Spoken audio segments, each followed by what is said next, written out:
buenos días a todos. Vamos a comenzar la clase con el pase de lista. Por favor, estar atentos para que escuchen su nombre. ¿A qué Arceo? Buen día, doctor, presente. Bien. Buenfil Caballero. Presente, buenos días. Buen día.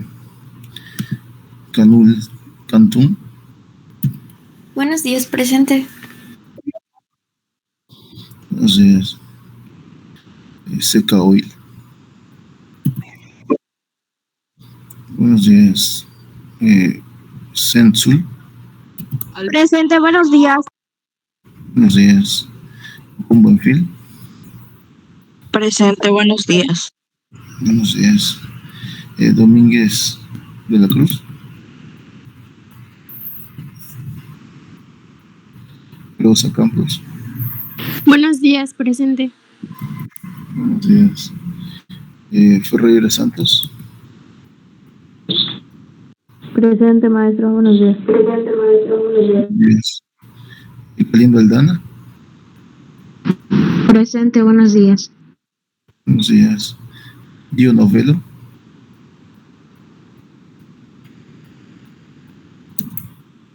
Gómez Marfil. Presente, doctor, buenos días. Buenos días. Góngora Loesa. Presente, doctor, buenos días. Buenos días. González Magaña. Presente, doctor, buenos días. Buenos días. Guzmán Sánchez. Buenos días, presente, doctor.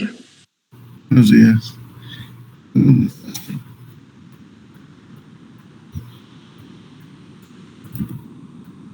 Hernández Chi. Presente, doctor. Buenos días. Buen día. Hernández Góngora. Doctor, me saltó Hernández Castro. Presente, buenos días. Buenos días. No sé si te mencioné Gabriel Fleta, te anoto.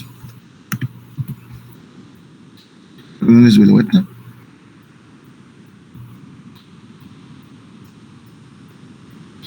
Interian Aldana. Presente, buenos días. Buenos días. Juec. Presente, doctor. Buenos días. Buenos días. Lisa Macamal. Presente, buen día. Buen día. López Molina. Buen día, presente. Buen día. Luis Rodríguez. Presente, buenos días. Buen día. May Rodríguez. Presente, maestro, buenos días. Buenos días. May Tolosa.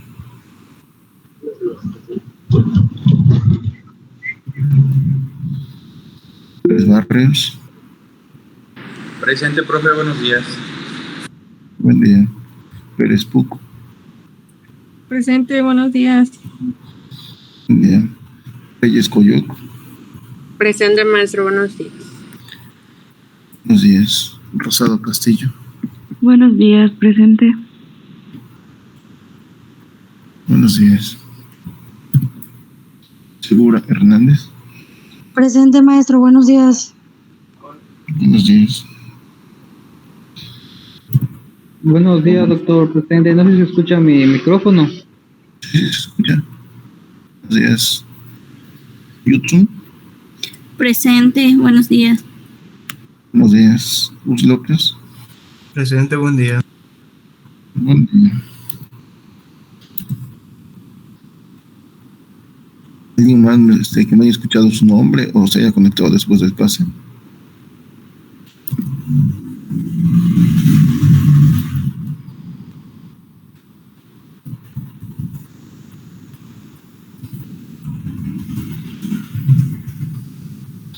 Pues vamos a comenzar entonces con el tema.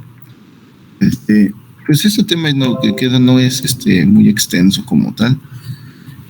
Realmente es más bien continuación. Y en este apartado, pues lo que vamos a observar de manera directa ya es bueno, pues como estamos viendo en la imagen, lo principal es ubicarnos en cuanto a sintomatología. Ya habíamos observado con anterioridad las características de sangrado digestivo alto y bajo. Nada más hay que recordar por definición dónde comienza el sangrado bajo y dónde comienza el sangrado alto. En este caso, pues ya habíamos comentado que el ángulo de Treitz es el que íbamos a tener como división. Pues vamos a observar que aquí están indicando la curvatura, está un poco exagerada, pero pues es para que vayamos viendo más o menos la forma. No sé si nos logramos ubicar bien dónde está presente Recordemos de que forma parte del duodeno, es unión con el yeyuno prácticamente. Y aquí en pues tenemos la imagen para que nos ubiquemos mejor cómo va el ángulo de Treitz o el ligamento de Treitz como tal, que es el que va a ir de manera diagonal. Para fines prácticos, el libro o algunos autores lo va a clasificar de manera directa como sangrado digestivo bajo cuando comienza a través de la válvula ileocecal, el ciego, y bueno, aquí ya nos observa, pero es el intestino grueso, propiamente ascendente, transverso y descendente, recto y ano. Y todo lo que va de aquí, de donde está el duodeno con el yeyuno, hasta aquí a la válvula ileocecal, se le va a denominar sangrado digestivo de origen oscuro, no precisamente por el color de la sangre al pasar por esta vía, sino más bien porque es un poco complicado identificar las causas cuando son a través de esta región. Esto debido al hecho que pues como son 8 metros de intestino delgado, no podemos visualizarlo por endoscopio y tampoco por tomografías. Además, no se logra observar al 100% cada porción del intestino. Entonces, ahorita vamos a ver justamente los estudios que están indicados en estos casos. Ahora, ya que tenemos en cuenta eso, bueno, aquí tenemos otra imagen del intestino grueso, que va a ser prácticamente lo que se conoce en sí como intestino bajo. Y si bien el duodeno, bueno, la unión del duodeno con el yeyuno hasta la válvula ileocecal, también ese intestino bajo, se denomina como sangrado de origen oscuro. Así es como lo vamos a estar denominando. Ahora, causas. Las causas de esta patología, pues, van a ser muy, digamos, puntuales. La principal causa de esas son la enfermedad diverticular. No hay que confundir diverticulitis con diverticulosis. Cuando hablamos de enfermedad diverticular, usualmente lo hacemos con diverticulosis, las cuales se pueden clasificar en como sacos que van a estar protrudiendo a través del intestino, pero que vamos a suponer que estos sacos no son, usualmente no están inflamados, a diferencia de la diverticulitis, en los cuales los sacos ya están inflamados como tal, y de ahí viene su nombre. Entonces, cuando ya están inflamados, repito, se les llama diverticulitis. Si no están inflamados, son diverticulosis. ¿Y por qué sangraría uno que no está inflamado? Bueno, porque se puede reventar, no necesita estar inflamado para tener una lesión de este tipo. Entonces, la más común, repito, es esa, una enfermedad diverticular en general. Cuando tenemos un paciente que cursa con una angiodisplasia, también va a tener un sangrado muy grande, sobre todo cuando los tumores, cuando hablamos de displasia, hablamos de tumores cancerígenos, para ser específico. Hay unos que se llaman tumores vasculados, que estos tumores vasculados van a ser justamente aquellos que van a tener vasos sanguíneos en todo sentido, prácticamente su cuerpo, y al tener esta cantidad de vasos sanguíneos, una lesión de estos puede producir un sangrado muy, muy fuerte. Aquí no entra las tumoraciones benignas, repito, vamos a tratar de esos angiodisplasias. Y en tercer punto tendremos la enfermedad inflamatoria intestinal. Esta se va a dividir principalmente en dos tipos: en la colitis ulcerosa crónica idiopática, que usualmente le denominamos CUSI, y la enfermedad de Crohn. Ambas son del intestino delgado, va a depender más que nada de su ubicación, y en ambos casos son prácticamente úlceras que salen a través del duodeno, pero a partir del duodeno en adelante, las cuales van a ser usualmente de difícil diagnóstico. Aquí vamos a utilizar algunos estudios específicos para poderlos dar, ahorita vamos a ver cuáles, pero esos producen sangrado, pues son úlceras al fin y al cabo, y el tratamiento usualmente de esos tiene que ser resección intestinal. Por último tenemos los pólipos. Los pólipos por sí mismos ya pueden producir sangrado, pero usualmente después de retirarlos también producen más sangrado por el hecho de la residualidad sensible. Algo que no se menciona en el libro, pero que es muy frecuente, sobre todo en los pacientes que ya son grandes, es el sangrado del recto. A eso se le conoce como rectorragia. En este caso, las causas principales del sangrado del recto va a ser la enfermedad hemorroidal. En la enfermedad hemorroidal vamos a exponer que las hemorroides en sí son protrusiones, son como si fueran varices, son venas protruidas hacia la luz intestinal, y cuando la materia fecal pasa a través de, causa una lesión. Por ejemplo, en este caso choca, irrita, puede desgarrar, y a partir de ahí comienza el sangrado.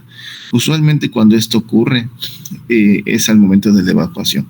El paciente refiere usualmente que está defecando y siente un dolor intenso de la nada por dentro y comienza a sangrar. Puede ser desde simples gotas que van a estar sobre la superficie de la materia fecal hasta digamos, suficiente cantidad de sangre para gotear a través del canal rectal. Otra causa de esos puede ser la fisura anal. No produce mucho sangrado, pero igual es dolorosa. Otra cosa importante, cuando hablamos de sangrado digestivo bajo, en ningún momento decimos que tiene que ser abundante. También estas lesiones cuentan como sangrado digestivo bajo, aunque no sean tan abundantes los sangrados como en la enfermedad varicosa.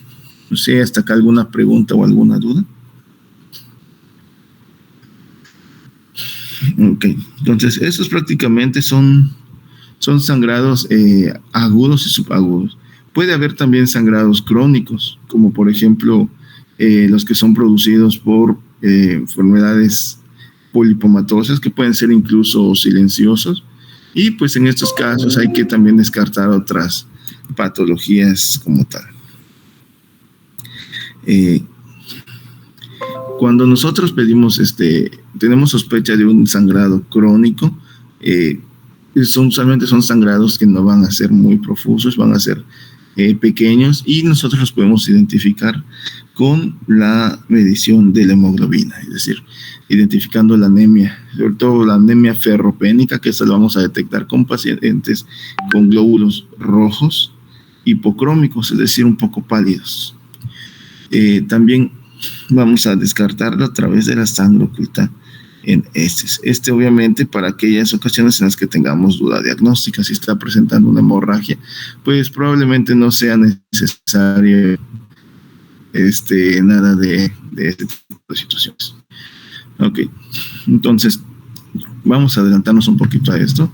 Tenemos que, para el diagnóstico en sí, tenemos que primero abordar dos cosas. Uno, por la rapidez que necesita, por ejemplo, reanimación, en caso que no, darnos el tiempo para investigar de manera más detenida qué es lo que está pasando. Si el paciente ha consumido recientemente AINES, aspirina, si ha tenido hemorragia previa, si ha obtenido radioterapia, si es un paciente que cursa con enfermedades hepáticas o de VIH o enfermedades propias de la coagulación de la sangre. Todo eso lo podemos preguntar en este apartado. Si ha habido, por ejemplo, en la familia antecedentes de sangrado digestivo, algo muy importante es que esta que mencionamos aquí, la enfermedad inflamatoria intestinal como CUSA y Crohn, usualmente son familiares. ¿Qué quiere decir con esto? Que puede ser que en algún punto tenía un familiar que ya cursó con esta patología, y pues usualmente no se puede referir el mismo paciente. ¿Alguna pregunta o alguna duda hasta este apartado?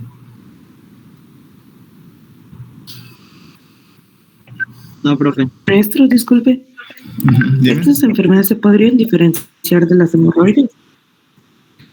CUSI y Crohn, de las hemorroides, ¿me comentas? Sí, ¿se podría diferenciar? Sí, porque digamos que la enfermedad hemorroidal, vamos a acercar aquí, se da principalmente en el recto. Aquí son prácticamente varices que están saliendo, así como las que vimos en el esófago, o las varices. Se oye un poquito extraño, pero no sé si hemos fijado que nuestras tías o familiares más grandes, sobre todo en el caso del cuerpo femenino, presentan varices a nivel de las pantorrillas, que es lo más común. Estas, si vemos en el inicio, tal vez son, digamos, solo arañitas, pero conforme van creciendo y si no se tratan, pueden crecer como si fueran unos gusanitos y que se van a ir doblando sobre sí mismas como las serpientes. Eso se le llama tortuosidad. De esa forma,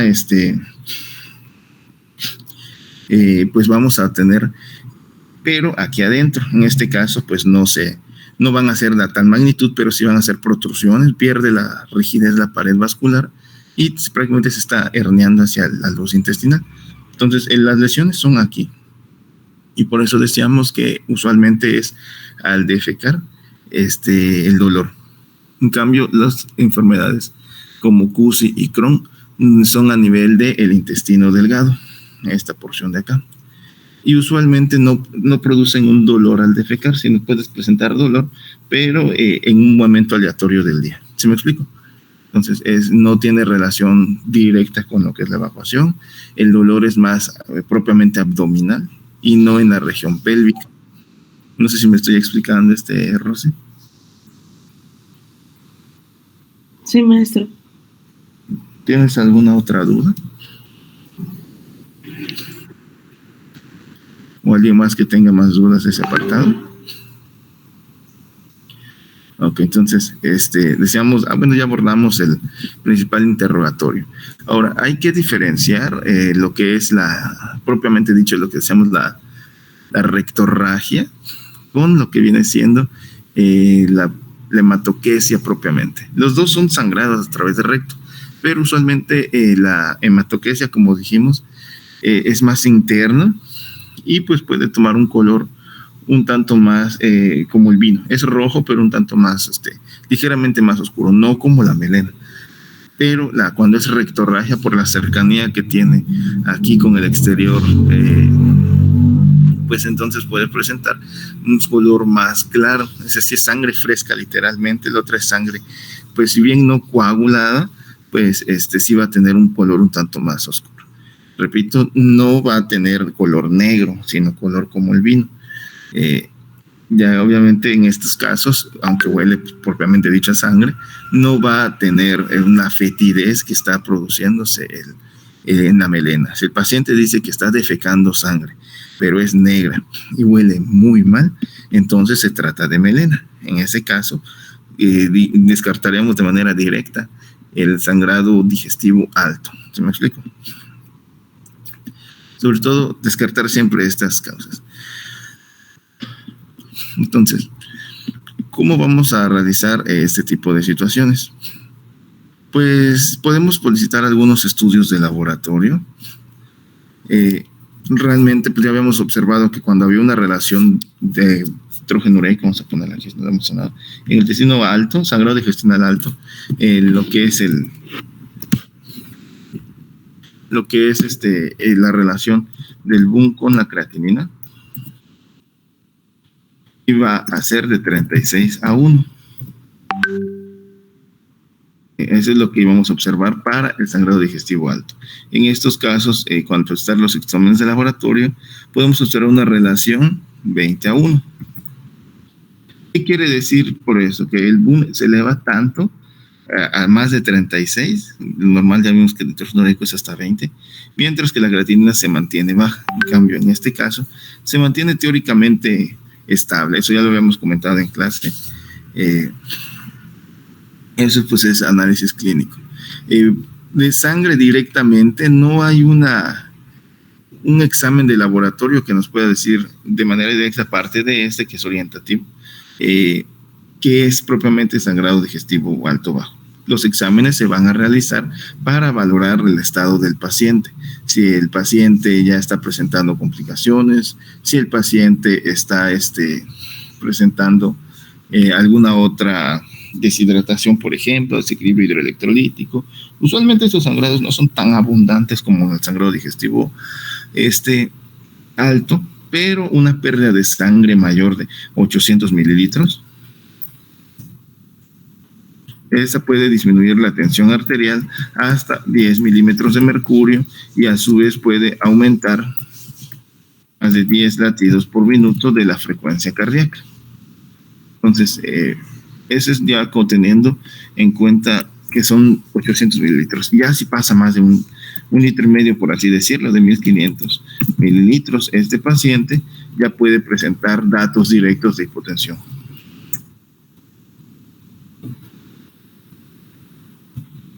Entonces, en este caso, pues ya teniendo datos de hipotensión, pues el paciente puede tener los que ya habíamos comentado antes, pues que taquipnea, palidez, palpitaciones, medianado capilar retrasado,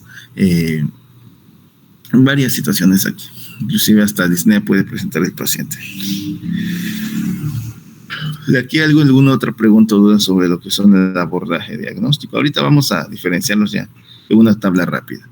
Ahora, cuando hablamos de estudios diagnósticos, la endoscopía va a ser el estudio de elección.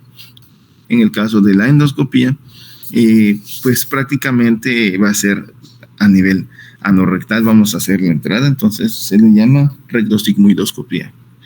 Entonces, esa es la entrada, o colonoscopía. Se le puede llamar si llegamos hasta lo que es la región más interior, pero el endoscopio, en este caso, solo llega hasta esta región. Hasta aquí entra a través del recto, del sigmoides, la vuelta puede llegar hasta este punto, pero no puede avanzar para valorar el intestino delgado. Ahora, habíamos dicho que la única indicación para la colocación de sonda nasogástrica era el aspiraje de la sangre, clavado gástrico para poder realizar la endoscopía. Aquí en este caso lo que vamos a realizar son enemas con este tipo de alcohol que se llama polietilenglicol.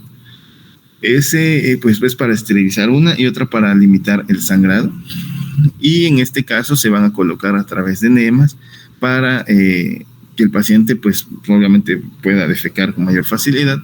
Y cuando ya, por ejemplo, vamos a ponerlo cada hora, y si el paciente ya presenta salida del alcohol ya sin materia fecal, entonces se procede a realizar la endoscopía. Entonces, al igual que en el sangrado digestivo alto, también nos sirve para el tratamiento de manera directa. El tratamiento, pues vamos a tener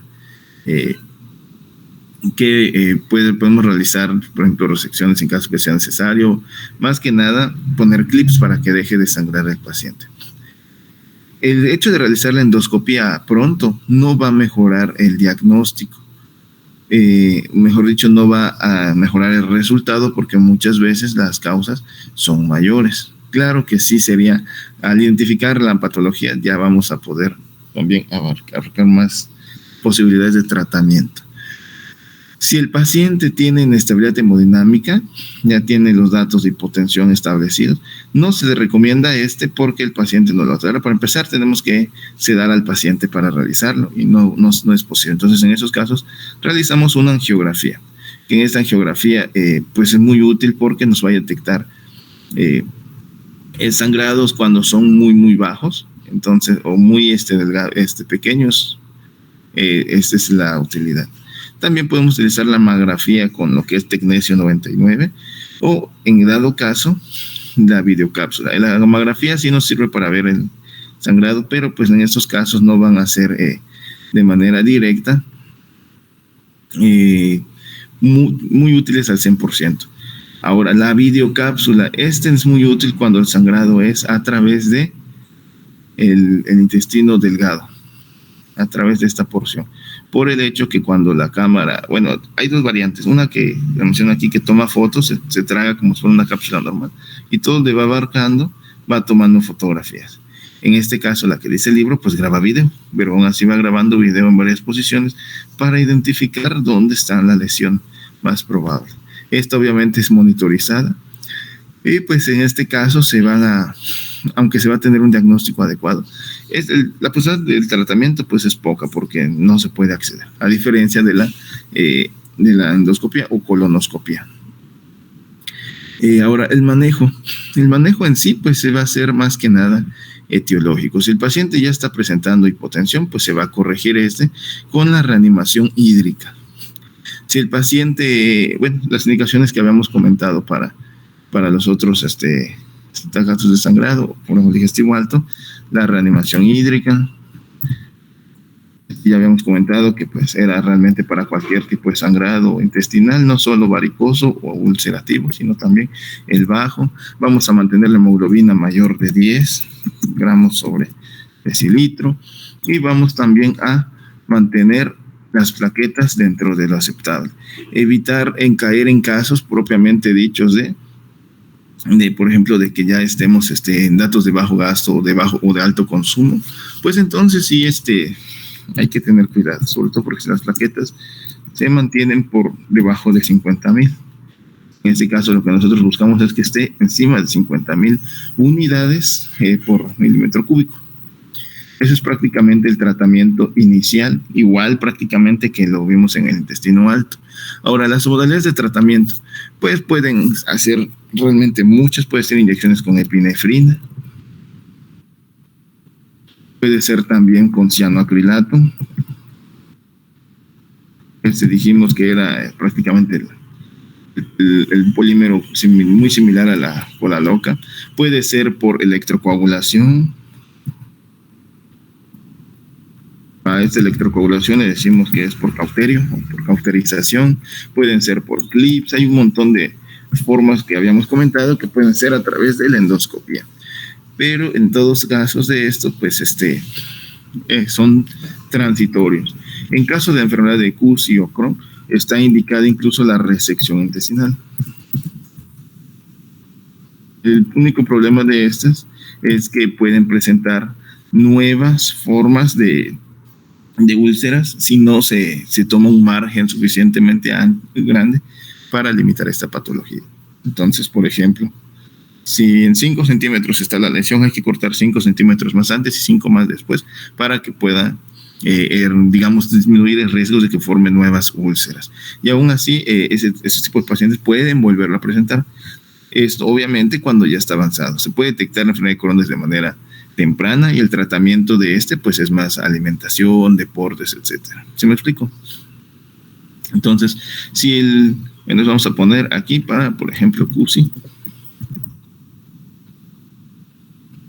Ahora, si mi problema es una tumoración, entonces el tratamiento de ahí pues va a ser quirúrgico. Ya va a depender más del tratamiento directamente de oncología. Entonces, rápidamente vamos a la tablita. Presenta sangrado intestinal a través de recto. Hay que primero descartar si es hematoquesia o melena. ¿Es hematoquesia o qué? Mi paciente está inestable. Si está inestable mi paciente, la reanimación hídrica, dependiendo de la respuesta de mi paciente. ¿Respondió? Sí, entonces vamos a la angiografía, embolización y cirugía. Si no respondió a una endoscopia, vamos a identificar la hemorragia. Si la localizamos, el tratamiento. Si no está la hemorragia localizada, entonces la colonoscopia. De ahí ya pasamos de manera directa hacia lo que es la endoscopia para saber si hay un sangrado que no es localizable, se hace la angiografía, lo mismo. Si no está insuficientemente estable, pues ya habíamos dicho que igual se realizaba la angiografía. Si la endoscopia fue negativa, es decir, no hay datos directos, entonces pues vamos a buscar la videocápsula. ¿Por qué? Porque muchas veces si se hace la colonoscopia, llega hasta el colon y no hay sangrado a ese nivel, sino el sangrado es de tipo oscuro, es decir, intestino delgado y huyendo ello. Entonces la videocápsula puede ser una de las mejores opciones terapéuticas, diagnósticas, ya teniendo el diagnóstico se puede dar un tratamiento específico. Si en la colonoscopia sí nos da el sitio localizado, se va a dar tratamiento. suponiendo que mejoró el paciente, solamente se sigue el tratamiento etiológico. Si no mejoró, entonces hay que realizar la angiografía. Realmente la angiografía y la embolización van a ser los procedimientos de diagnóstico, tratamiento que podemos observar más frecuentemente ya en ese tipo de pacientes. Y ya por último, el último recurso siempre va a ser la cirugía. ¿Hay alguna pregunta o duda sobre este tema?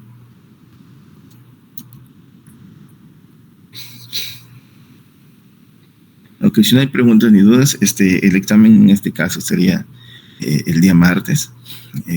Terminan sus fichitas que quedaron pendientes. Va a entrar hasta el capítulo que vimos ayer, que es el de lesión renal aguda. Entonces, repasen por favor esa parte del tema.